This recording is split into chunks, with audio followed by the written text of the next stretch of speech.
Destiny number Yes. 1 to 9. 1 ಅಂದ ತಕ್ಷಣ ಸೂರ್ಯ. Okay, 1 destiny number ಬಂದಿದ್ರೆ ಹೇಗಿರ್ತಾರೆ?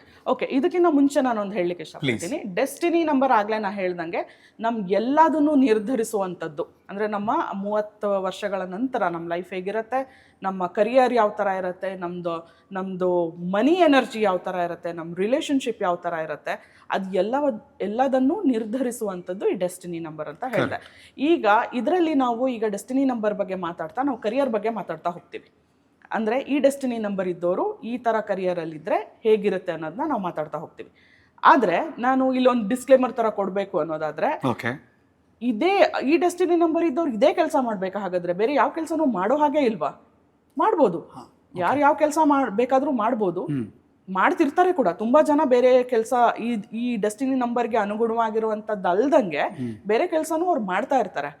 ಆದರೆ ಡೆಸ್ಟಿನಿ ನಂಬರ್ಗೆ ಅಲೈನ್ ಆಗಿರುವಂಥ ಕರಿಯರ್ನ ನಾವು ಚೂಸ್ ಮಾಡಿದಾಗ ನಾವು ತುಂಬ ಚೆನ್ನಾಗಿ ಮುಂದೆ ಬರ್ತೀವಿ ಆ ಕರಿಯರಲ್ಲಿ.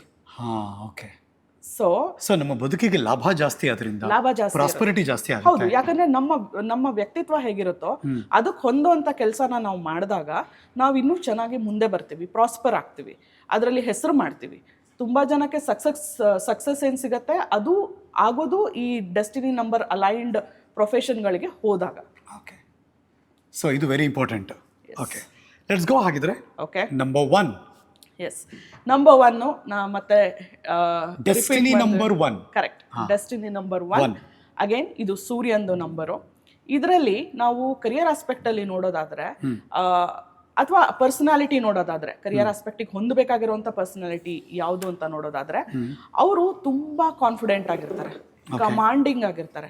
ಅವರಿಗೆ ಬೇರೆ ಯಾರು ಬಂದು ಅವ್ರಿಗೆ ಏನೋ ಹೇಳೋದು ಅವ್ರಿಗೆ ಅಷ್ಟೊಂದು ಇಷ್ಟ ಆಗಲ್ಲ. ಅಂದ್ರೆ ಈಗ ಬಂದು ಮಾನಿಟರ್ ಮಾಡ್ತಾರಲ್ಲ, ಮೈಕ್ರೋ ಮ್ಯಾನೇಜಿಂಗ್, ಮಾನಿಟರಿಂಗ್ ಅಂತ ಏನು ಹೇಳ್ತೀವಲ್ಲ, ಆ ಥರದ್ದು ಮಾಡೋದು ಅವ್ರಿಗೆ ಇಷ್ಟ ಆಗಲ್ಲ. ಅವ್ರಿಗೆ ಲೀಡರ್ಶಿಪ್ ಕ್ವಾಲಿಟೀಸ್ ತುಂಬ ಚೆನ್ನಾಗಿರುತ್ತೆ. ಮ್ಯಾನೇಜರಿಯಲ್ ಸ್ಕಿಲ್ಸ್ ಅಂತ ಏನು ಹೇಳ್ತೀವಿ, ಜನರನ್ನ ಮ್ಯಾನೇಜ್ ಮಾಡುವಂಥದ್ದು, ಒಂದು ಟೀಮ್ನ ಮ್ಯಾನೇಜ್ ಮಾಡುವಂಥದ್ದು, ಈ ಥರದ್ದು ಕೆಪಾಸಿಟಿ ಅವ್ರಿಗೆ ತುಂಬ ಚೆನ್ನಾಗಿರುತ್ತೆ. ಆಮೇಲೆ ಅವ್ರದ್ರಲ್ಲಿ ತುಂಬ ಒಳ್ಳೆ ಸಂವಹನ ಶಕ್ತಿ ಇರುತ್ತೆ. ಅಂದರೆ ವೆರಿ ಗುಡ್ ಕಮ್ಯುನಿಕೇಷನ್, ಅದು ತುಂಬ ಚೆನ್ನಾಗಿರುತ್ತೆ. ಅವರಿಗೆ ಕಾಂಪಿಟೇಷನ್ ಅಂದರೆ ಸಿಕ್ಕಾಪಟ್ಟೆ ಇಷ್ಟ. They love competition. ಅಂದರೆ ಅವ್ರಿಗೆ ಒಂಥರ ಉತ್ಸಾಹ ಜಾಸ್ತಿ ಬರುತ್ತೆ. ಒಬ್ಬರನ್ನೇ ಬಿಟ್ಟು ಮಾಡು ಅಂದಾಗ ಆಬ್ವಿಯಸ್ಲಿ ನಿಮಗೆ ಮಾಡೋದಕ್ಕೇನು ರೀಸನ್ ಇರಲ್ವಲ್ಲ. ಆದರೆ ಯಾರೋ ಇನ್ನೊಬ್ರು ಅದೇ ಕೆಲಸ ಮಾಡ್ತಿದ್ದಾರೆ ಅಂದಾಗ ನಾನು ಎಷ್ಟು ಚೆನ್ನಾಗಿ ಆ ಕೆಲಸ ಮಾಡಬಲ್ಲೆ ಅಂತ ತೋರಿಸೋದು ಇರತ್ತಲ್ಲ, ಅದು ಅವ್ರಿಗೆ ತುಂಬ ಇಷ್ಟ. ಅಂದರೆ ಯಾಕಂದರೆ ಅವ್ರಿಗೆ ಸೆಂಟರ್ ಆಫ್ ಅಟ್ರಾಕ್ಷನ್ ಆಗಿರೋದು ಎಲ್ಲ ಕಡೆ ತುಂಬ ಇಷ್ಟ.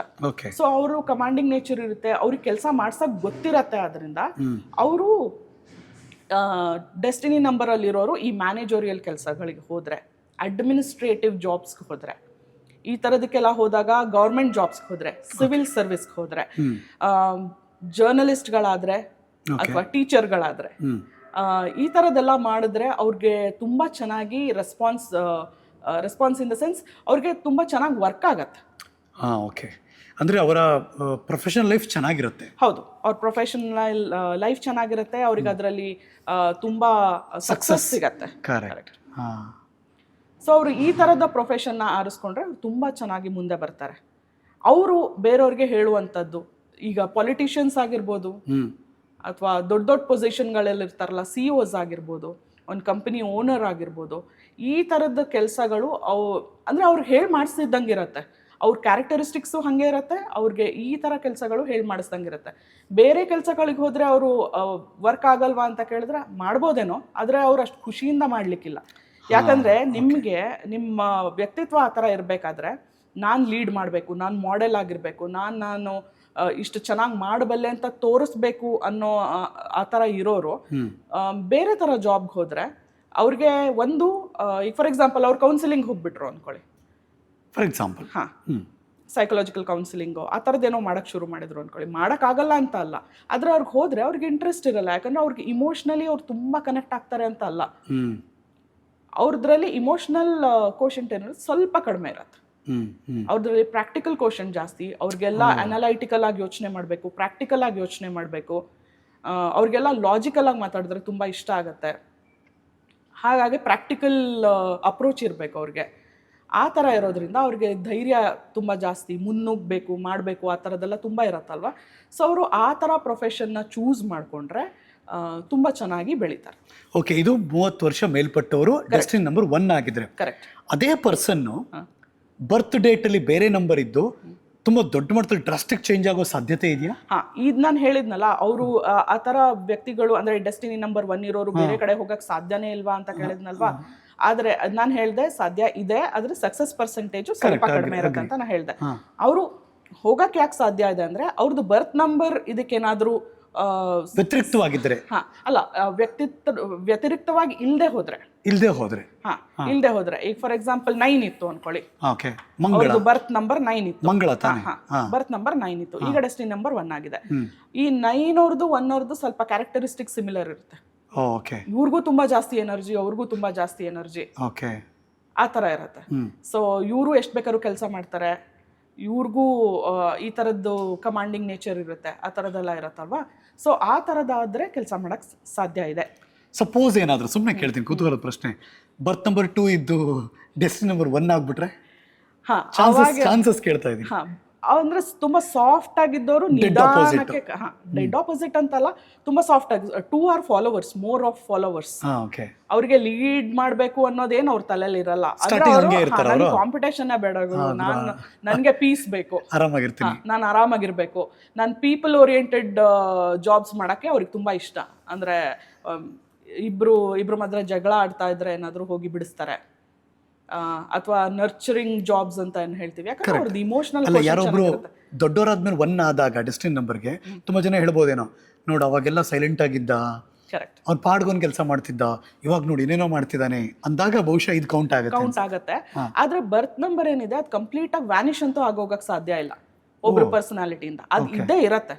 ಈಗ ಹೇಳ್ತಾರಲ್ಲ ಹುಟ್ಗುಣ ಸುಟ್ರು ಹೋಗಲ್ಲ ಅಂತ ಹೇಳ್ತಾರಲ್ವಾ, ಆತರ ಅದು ಇದ್ದೇ ಇರತ್ತೆ. ಆದ್ರೆ ಮೇಜರ್ ಆಗಿ ಔಟ್ಲುಕ್ ಅಲ್ಲಿ ಅವರಿಗೆ ಡೆಸ್ಟಿನಿ ನಂಬರ್ ಶುರು ಆದಾಗ ಚೇಂಜಸ್ ಗೊತ್ತಾಗ್ತಾ ಹೋಗುತ್ತೆ. ಅಂದ್ರೆ ಅವ್ರಿಗೆ ಗೊತ್ತಾಗುತ್ತೆ, ಅದು ಅವ್ರಿಗೆ ಗೊತ್ತಾಗುತ್ತೆ. ನಾನು ತುಂಬಾ ಜನ ಕ್ಲೈಂಟ್ಸ್ ಅಲ್ಲಿ ಈ ವಿಚಾರನ ನಾನು ನೋಡಿದೀನಿ, ಕೇಳಿದೀನಿ. ಅಂದ್ರೆ ಅವ್ರ ಹತ್ರನೇ ಕೇಳಿದೀನಿ, ಹೌದು ಮೇಡಮ್, ನಾನು ಮುಂಚೆ ಈ ತರ ಇದ್ದೆ, ಅಂದ್ರೆ ತುಂಬಾ ಎನರ್ಜಿ ಇತ್ತು ನನಗೆ, ಸಡನ್ ಆಗಿ ನಾನು ಇಮೋಷನಲ್ ಆಗೋಗ್ತಾ ಇದ್ದೀನಿ ಅಂತೆಲ್ಲ ಹೇಳ್ತಾರೆ. ಸೊ ಅದು 1 ಇದ್ದವರು 2 ಡೆಸ್ಟಿನಿ ನಂಬರಿಗೆ ಬಂದಾಗ ಈ ರೀತಿ ಆಗೋ ಚಾನ್ಸಸ್ ಇರುತ್ತೆ. ಸ್ವಲ್ಪ ಇಮೋಷನಲ್ ಆಸ್ಪೆಕ್ಟ್ಸ್ ಬಿಲ್ಡ್ ಆಗ್ತಾ ಹೋಗುತ್ತೆ, ಚೂರು ಕನ್ಫ್ಯೂಷನ್ಸ್ ಶುರು ಆಗ್ಬೋದು, ಅಥವಾ ಮೂಡ್ ಸ್ವಿಂಗ್ಸ್ ಶುರು ಆಗ್ಬೋದು, ಅಥವಾ ಸಾಫ್ಟ್ ಆಗ್ತಾರೆ, ಈ ತರ ಆಗ್ತಾ ಹೋಗುತ್ತೆ. ಅಂದ್ರೆ ಮುಂಚೆ ಅದು ಡ್ರಾಸ್ಟಿಕ್ ಡಿಫ್ರೆನ್ಸ್ ಗೊತ್ತಾಗತ್ತಲ್ವಾ ಈ ತರ ನಂಬರ್ ಇದ್ದಾಗ. ಕರೆಕ್ಟ್. ಆ ತರ ಆಗತ್ತೆ. ಓಕೆ, ಈ 1 ಡೆಸ್ಟಿನಿ ನಂಬರ್ ಇರೋರಿಗೆ ಅವರ ಪಾರ್ಟ್ನರು ಅಥವಾ ಮ್ಯಾರೇಜು, ರಿಲೇಶನ್ಶಿಪ್ಗಳೆಲ್ಲ ಹೇಗಿರುತ್ತೆ? ಅಂದ್ರೆ ಅವರು ಡಾಮಿನೇಟಿಂಗ್ ಆಗಿರ್ತಾರೆ, ಅವರು ಅಷ್ಟು ಈಸಿಯಾಗಿ ಬಗ್ಬಿಡಲ್ಲ. ಸೊ 1 ಅವರೇ ತಿರ್ಗಾ ಅವರಿಗೆ ಪಾರ್ಟ್ನರ್ಸ್ ಆಗಿ ಸಿಕ್ಕಾಗ ನಾನು ನಾನು ನಾನು ಅನ್ನೋದು ಒಂದ್ ಸ್ವಲ್ಪ ಇದ್ದೇ ಇರುತ್ತೆ. ಯಾಕಂದ್ರೆ ಇಬ್ರು ಬಿಟ್ಕೊಡೋ ಅಂತವ್ರಲ್ಲ. ಸೊ ಹಾಗಾಗಿ ಆದ್ರೆ ಯೋಚನೆ ಒಂದೇ ತರ ಮಾಡ್ತಾರೋದ್ರಿಂದ ಈ ಬಿಸ್ನೆಸ್ ಪಾರ್ಟ್ನರ್ಶಿಪ್ಗೆಲ್ಲ ಚೆನ್ನಾಗಿ ಹೊಂದ್ಬೋದು. ಈ ತರದ್ದು ಆಸ್ಪೆಕ್ಟ್ ಬಂದಾಗ ಒಂದ್ ಸ್ವಲ್ಪ ಅವ್ರದ್ರಲ್ಲಿ ಕ್ಲಾಶಸ್ ಆಗೋ ಸಾಧ್ಯತೆ ಇರುತ್ತೆ. ಯಾಕಂದ್ರೆ ಒಂದೇ ತರದವ್ರು ಇಬ್ರು ಡಾಮಿನೇಟಿಂಗ್ ಆಗಿದ್ದಾಗ ಕಷ್ಟ ಆಗುತ್ತೆ.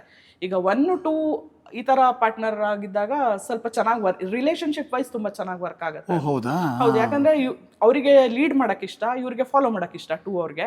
ಆಟೋಮೆಟಿಕ್ ಆಗಿ ಅದೊಂದ್ ಸ್ವಲ್ಪ ಕೋಆರ್ಡಿನೇಷನ್ ಚೆನ್ನಾಗಿರುತ್ತೆ. ಓಕೆ.